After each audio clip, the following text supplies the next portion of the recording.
Mereka ini semakin terpecah sebagaimana firman Allah.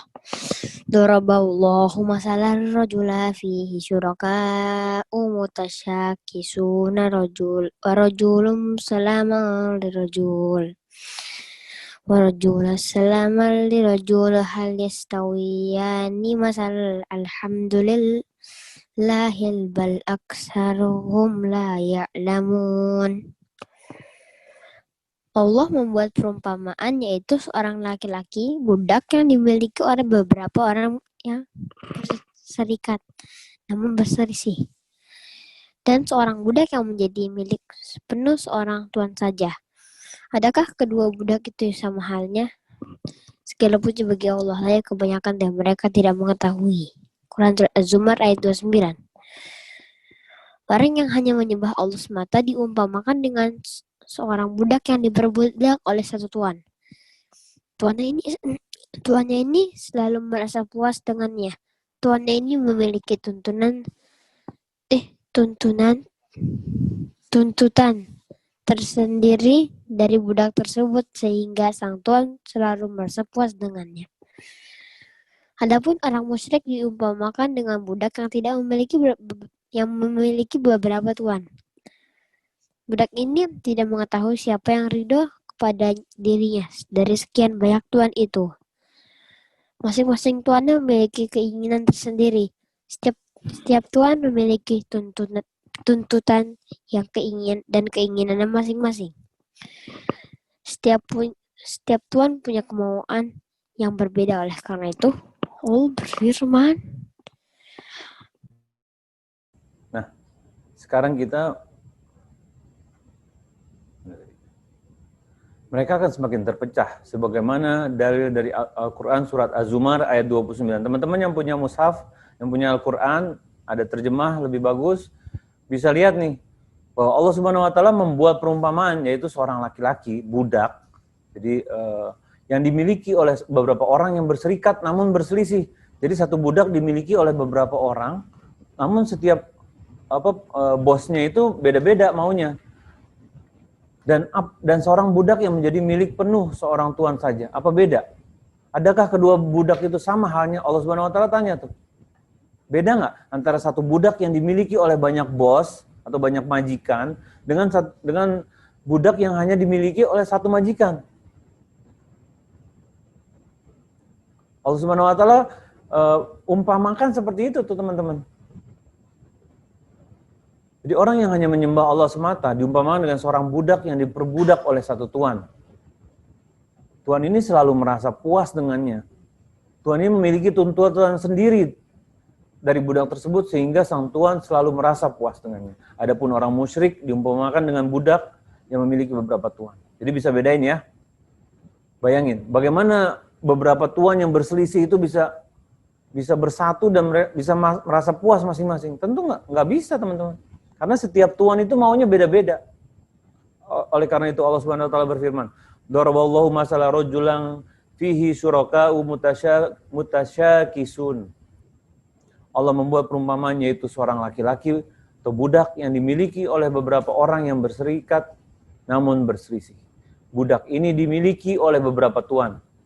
Tidak diketahui siapa di antara mereka yang ridho kepada budak ini. Berbeda halnya dengan budak yang satu lagi. Dan seorang budak yang menjadi milik penuh seorang tuannya. Warojulang salaman lirojulin. Warojulang salaman lirojulin. Dan seorang budak yang menjadi milik penuh seorang tuannya saja.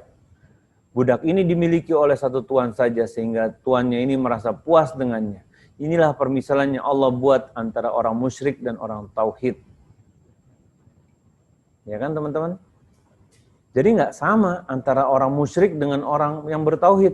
Karena orang bertauhid hanya memiliki satu tuan, Allah Subhanahu wa taala semata. Sedangkan orang musyrik mereka memiliki beberapa tuan yang saling berselisih dan saling berbeda-beda pendapat dan beda kemauannya kan?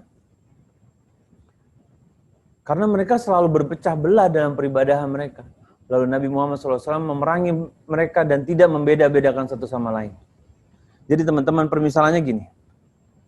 Misalnya gini ya.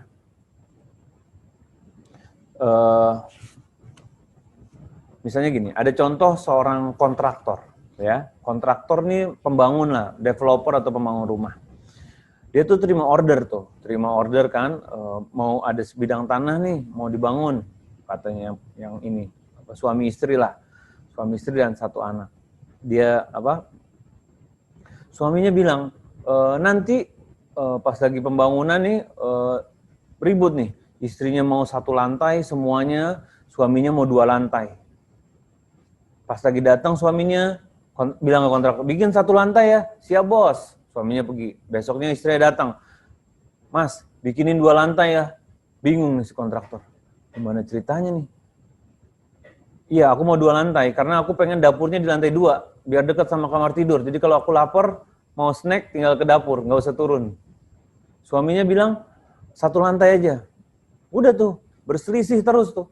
Kira-kira gimana? Bingung nggak si kontraktor? Belum lagi nanti pas lagi dipasang lantai. Suaminya bilang, Pak, ini saya minta lantainya marmer dari Italia ya. Oh baik Pak, saya beli ya sekarang ya, saya telepon ya, beli. Besoknya istrinya datang, wah Pak, ini kan belum dipasang nih lantainya, saya mau pakai parket aja ya, biar terlihat hangat katanya, biar warm. Kalau marmer kayaknya gimana? Bingung sih kontraktor, aku udah pesen ini marmer dari Italia, yang ini minta kayu dari Jepara lagi parketnya. Ribut nih, bingung si kontraktor yang budaknya si 2 suami istri ini. Ini baru 2 majikannya, dan berselisih, dan 1 rumah. Bagaimana kalau majikannya banyak? Tambah pusing, ya kan? Itu tuh pelaku kesyirikan tuh. Ada aja ya, katanya si ini ngikut ke sana, katanya si itu nenek moyangnya sini ikut ke sini. Masing-masing akhirnya memperbudak dia dengan ibadah-ibadah yang nggak ada tuntunan dan bahkan menjatuhkan dia ke dalam kesyirikan. Yang ini nyuruh mutih, yang ini nyuruh merah, yang ini nyuruh suruh mandi kembang tengah malam, yang ini nyuruh air ini. Pusing nggak tuh? Karena apa? Karena nggak ada tauhid, karena nggak mengesahkan Allah Subhanahu Wa Taala. Makanya pentingnya di situ teman-teman. Ya kan? Jadi kalau misalnya budak hanya dimiliki oleh 1 tuan atau 1 majikan, majikannya akan selalu puas.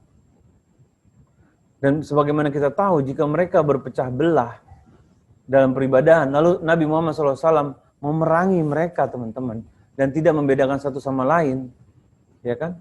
Begitu juga Nabi Muhammad SAW memerangi orang Yahudi, orang Nasrani, orang Majusi, juga memerangi seluruh kaum musyrikin, juga memerangi para penyembah malaikat, para penyembah wali, dan orang-orang soleh. Beliau SAW tidak membeda-bedakan mereka. Tidak ada yang dibeda-bedakan.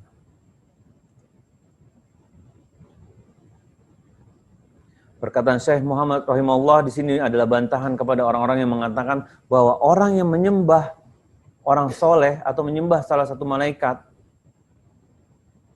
mengatakan mereka nggak apa-apa, nggak sama kata mereka gitu. Jadi menurut orang yang menyembah salah satu malaikat atau orang soleh, mereka mengatakan bahwa nggak sama ini yang menyembah patung. Kelompok pertama ini menyembah bebatuan dan pepohonan. Jadi kelompok pertama yang nyembah patung, katanya mereka ini, yang kelompok kedua itu mereka nyembah batu emang. Kita enggak, kita nyembah orang soleh. Orang soleh ini terhormat menurut mereka gitu. Yang mereka sembah adalah orang mati menurut pendapat kelompok kedua. Sedangkan kelompok kedua ini mereka menyembah orang soleh dan penyembah wali.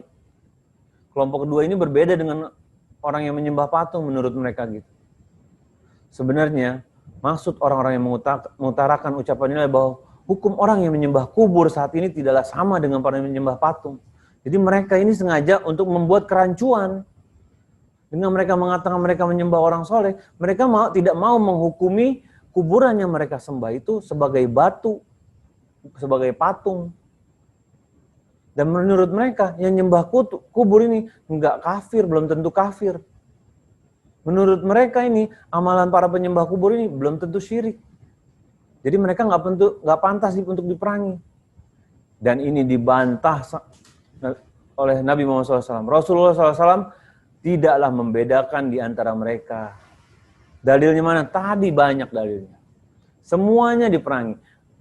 Enggak diperlakukan, oh ini yang nyembah wali, nyembah orang soleh, nggak apa-apa deh, kami nggak usah perangi deh, kata Nabi Muhammad SAW. Enggak, diperangi juga. Bahkan beliau, Nabi Muhammad SAW, menganggap bahwa mereka semua adalah orang musyrik, sehingga darah dan harta mereka menjadi halal tuh teman-teman.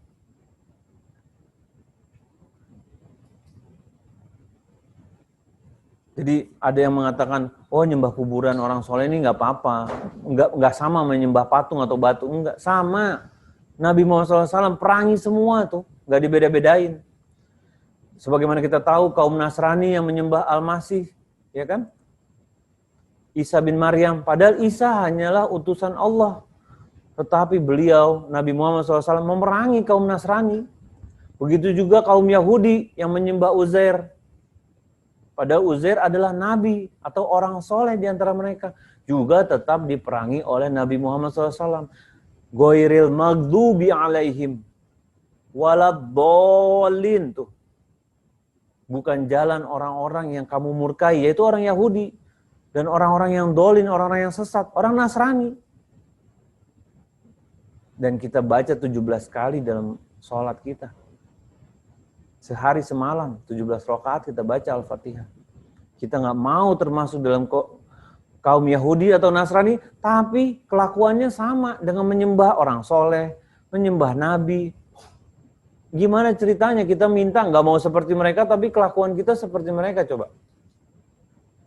Nah, yang masih minta-minta di kuburan, menyembah orang soleh, bertaubat teman-teman. Bertaubat kepada Allah dengan taubat sesungguhnya. Dan jika masih ada lingkungan yang seperti itu, nasihatin. Menganggap bahwa orang soleh ini punya kedudukan tinggi di mata Allah, hingga membawa berkah kehidupan, menjauhi dari kesulitan, mencegah musibah. Nggak ada kayak gitu. Iya kan? Karena apa? Dalilnya mana? Karena kaidah ketiga ini kita pegang. Kaidah ketiga ini bahwa semua diperangi oleh Rasulullah SAW, nggak tebang pilih. Kesyirikan tidaklah dibedakan antara kesyirikan dengan menyembah orang soleh maupun kesyirikan dengan menyembah batu atau patung atau pohon. Dan semua jenis kesyirikan udah dijelaskan oleh Allah Subhanahu Wa Taala. Karena ini adalah kezoliman yang paling besar. Sebagaimana firman Allah Subhanahu Wa Taala, wa'budullaha wa la tusyriku bihi syai'a. Ya kan? Wa'budullaha wa la tusyriku bihi syai'a. Sembahlah Allah dan janganlah kamu mempersekutukannya dengan sesuatu pun. Quran surat An-Nisa ayat 36. Sembahlah Allah dan janganlah kamu persekutukannya dengan sesuatu pun. Anak harap teman-teman pegang benar-benar ayat ini, surat An-Nisa ayat 36. Tanamkan di hati teman-teman. Sembahlah Allah dan janganlah kamu mempersekutukannya dengan sesuatu pun. Ini pesan yang sangat kuat teman-teman. Buat kita semua, buat kita yang mengaku hamba Allah, buat kita yang mengharapkan surganya di akhirat nanti, buat kita yang mengharapkan amal baik kita jauh lebih besar daripada amal buruk kita, bahkan kita mengharapkan tidak memiliki amal buruk sama sekali. Buat kita yang mengharapkan syafaat dari Nabi Muhammad SAW, ini kita harus pegang benar-benar. Ini adalah dalil yang jelas. Sejelas matahari di siang bolong. Sembahlah Allah dan janganlah kamu mempersekutukannya dengan sesuatu pun. Kata syai'an artinya sesuatu. Dalam bahasa Arab syai'an ini sifatnya nakirah karena dia nggak kemasukan alif lam. Yang berarti nakirah berada dalam konteks larangan sehingga maknanya bersifat umum. Oleh sebab itu, yang dimaksud sesuatu di sini mencakup seluruh jenis sesembahan yang disekutukan dengan Allah. Baik itu malaikat, rasul, dan orang-orang soleh. Para wali, bebatuan, maupun pepohonan. Ya kan?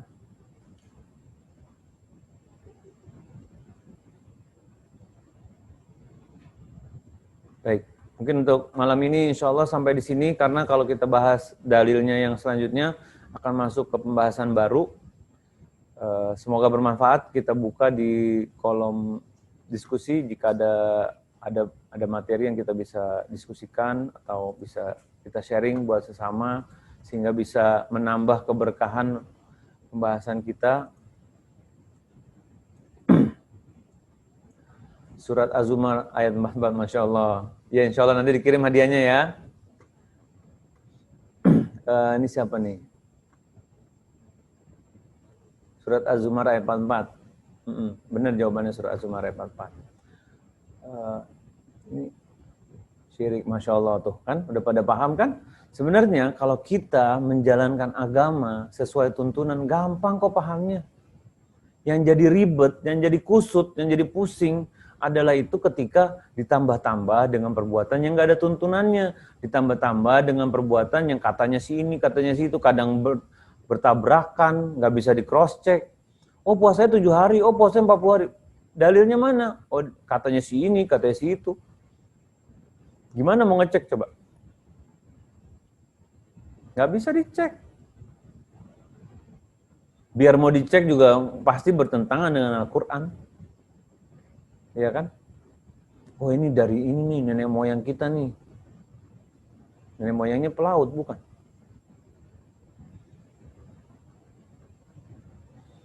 Semprotin saja minyak wangi 1 botol. Nah itu tuh. Katanya biar, kalau puasa mutih katanya biar nggak bau juga katanya ya. Nggak tahu sih. Karena nggak ngerti tuh kalau kayak gitu.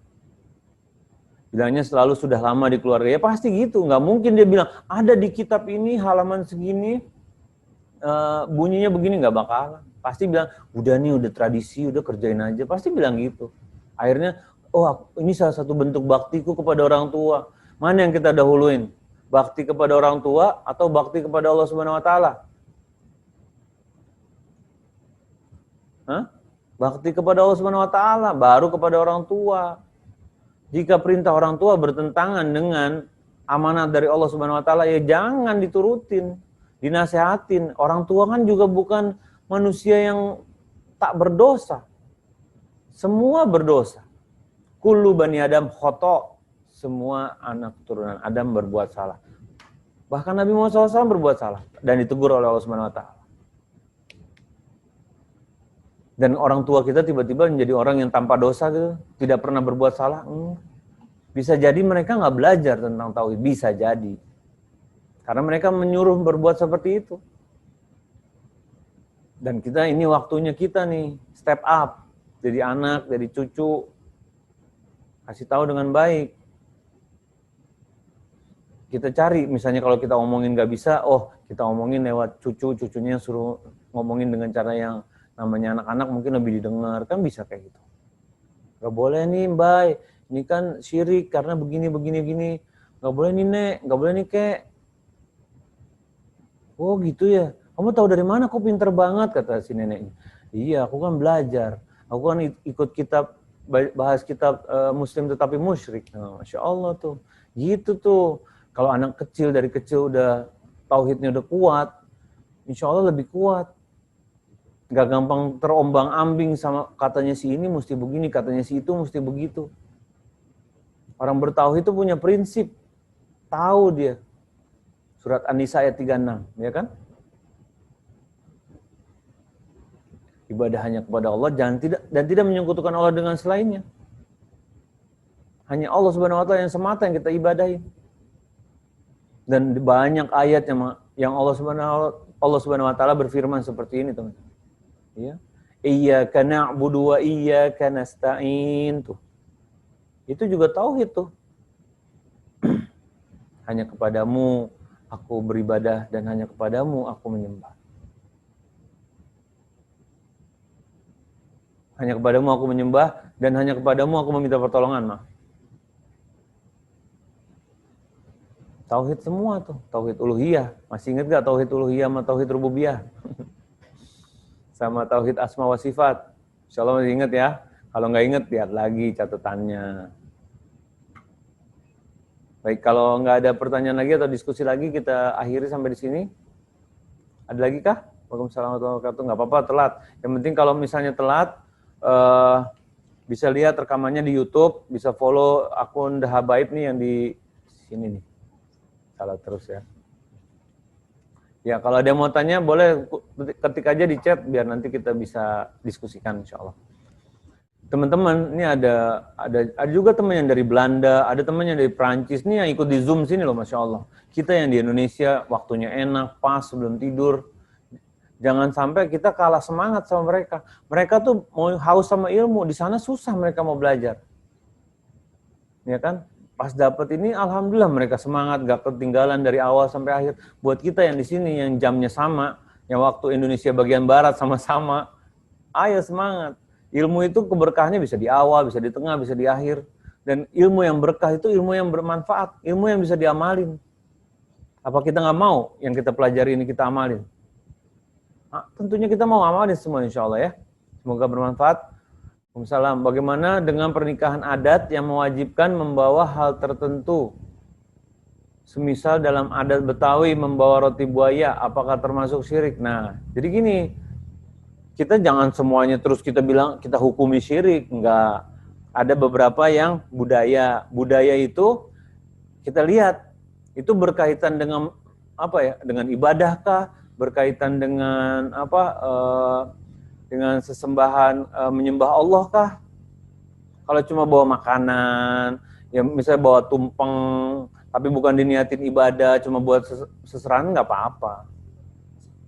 Tapi kalau misalnya melambangkan sesuatu nanti terus misalnya gini, mesti ngelangkahin apa gitu, ngelangkahin apa mecahin telur gitu kan? Itu kan pasti apa? Ada perbuatan mubazir itu. Nggak boleh kalau ada perbuatan mubazir. Pokoknya yang bertentangan dengan agama nggak boleh. Tapi kalau sesuatu sifatnya budaya dan nggak ada larangan dalam agama, itu sifatnya apa mubah, boleh. Selama dia, karena gini, hukum asal segala sesuatu selain ibadah itu halal. Tapi kalau hukum asal ibadah itu haram sampai diperintahkan. Ya, semoga bisa dipahami ya kaidahnya ya. Kalau misalnya, oh nih, Ana dapat bocoran nih, katanya kalau roti buaya itu simbol apa? Biar nanti setia pernikahannya, nggak boleh kalau misalnya buat apa ya? Karena kesetiaan atau misalnya misalnya nanti pernikahannya langgeng kalau bawa roti buaya itu nggak boleh tuh, itu syirik tuh.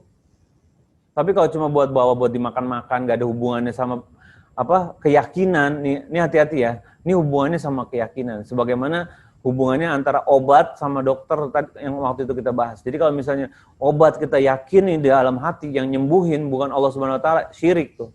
Nah, roti buaya ini kalau kita yakinin dalam hati bahwa dengan adanya roti buaya ini membuat kita setia atau langgeng pernikahannya, syirik. Tapi kalau cuma buat sekedar bawa gitu, nggak ada hubungannya dengan keyakinan, nggak apa-apa. Tapi kalau mau berhati-hati, biar tidak terjatuh dalam, bila ada orang yang memiliki keyakinan seperti itu, ya nggak usah dibawa deh. Roti buaya kan kosong isinya, ya kan? Cuma roti nggak ada isinya. Nah, katanya zaman dulu tuh dibuat keras sampai busuk katanya, biar melambangkan kesetiaan. Kan mubazir, budaya nggak ada faedahnya. Mendingan bawa apa? Apa sih yang lagi ngetren sekarang? Garlic bread, terus bawa gitu 12 lusin, atau bawa apa yang lagi enak tuh sekarang tuh, tiramisu bagiin semuanya, ya kan? Jadi nggak usah lah kalau, karena gini, buat sesuatu yang menyerempet dengan keyakinan, mendingan nggak usah. Emang kalau nggak bawa roti buaya kenapa dimusuhin gitu kan? Enggak. Coba ganti bawa roti buaya sama bawa es krim satu mobil gitu. Pasti seneng tuh yang dibawain. Kadang kita nggak mau bawa, kita, oh ini syirik nih, nggak mau bawa roti buaya, tapi bahil, jadi nggak mau bawa gantinya. Salah. Jadi kadang orang tuh perlu diganti teman-teman. Acara-acara yang nggak ada tuntunannya ganti, makan-makan, terus ada pengajian, ada tausiahnya, ganti. Jangan, wah ini bid'ah nih nggak boleh, terus udah nggak usah dilarang, jangan. Makan-makannya tetap ada, tapi tausiah nambah ilmu kan enak. Roti buaya nggak mau bawa, ganti. Baik, apalagi tuh? Nah, roti buaya rasa Korean garlic udah, jangan, roti buaya juga yang dibawa, jangan, ganti. Udah bawa Korean garlic bread aja udah. Kalau perlu dibawa yakiniku, teriyaki, sei itu kan enak-enak semua tuh.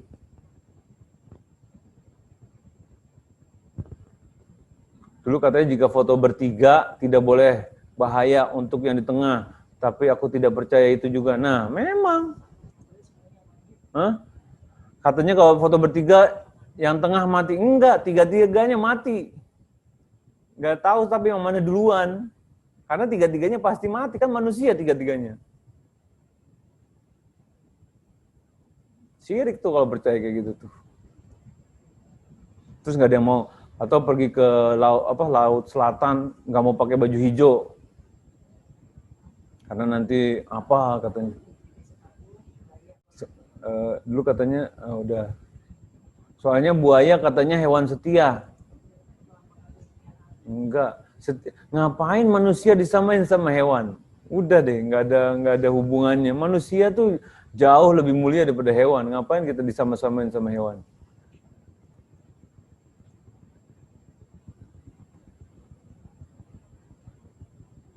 Nggak salah. Setia di air, udah deh. Pokoknya kita malam ini kenapa jadi roti hubungannya sama buaya? Roti buaya, buaya darat.